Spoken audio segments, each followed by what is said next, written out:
I'm a migrant to this country. I arrived here in 1983, and a couple of years after that I met for the first time Stan Grant.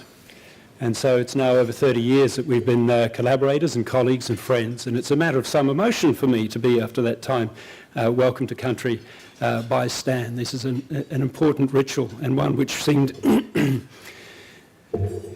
bizarre and tasteless to some people, a decade or so ago, but has become so much of a feature of the way in which we live here. So Stan, to you, Mandang Guru, Gambang. We learn from each other, huh? And that's a theme, I think, for all of us here tonight. We are learning from each other. That's what Australia allows us to do. And it's been a difficult week. I think we can acknowledge that. So, salam alaikum. I speak with a dry mouth tonight, and it's not nerves alone that is causing that. I have tried to observe, in fact I have observed the fast today, and I could do without the food, but I'd kill for a glass of water right about now.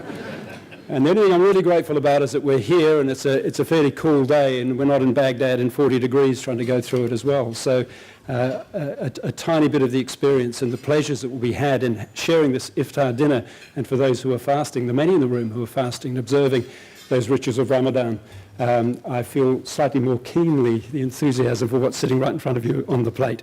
So let's talk a little bit about the, the importance of tonight, Ramadan in general. It is, of course, the month in which observant Muslims fast. Excuse me one moment. That glass of water, I'm just trying to bung up a little sympathy for it.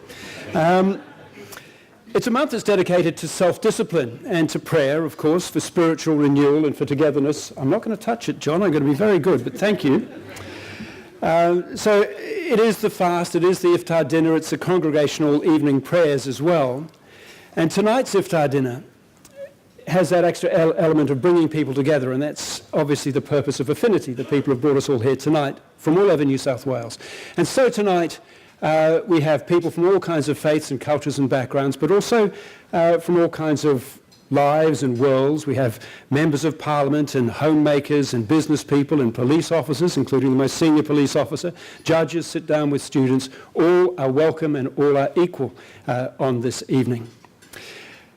As a note of that, on your tables you'll find a small ceramic gift. It is a Ramadan gift from Affinity to all guests, and we hope you enjoy it, and it is from Ahmet's uncle's shop in Newtown. Should you care to wander down there sometime in the next few days. Now, I have to be very careful about time, because in mosques around the world, the call to evening prayer, the early evening prayer, signals the end of the fast and the beginning of the iftar dinner. To make the Arabic call to prayer, the Adnan, I'd like to invite Ibrahim Karisli to the stage. Ibrahim Karisli is the head of religion and values at Amity College. He's also very active in the community, volunteering his time to help youth and community groups to foster a sense of belonging in society. There will be a translation of the call to prayer. I should note that if you are tweeting, we live in the age, the Twitter hashtag of choice tonight is #AfinityIftar. Two bits of housekeeping. If you wish to pray, the rooms are located on this floor to your right. And as a housekeeping note, the toilets are to your left. And now, Ibrahim Karisli.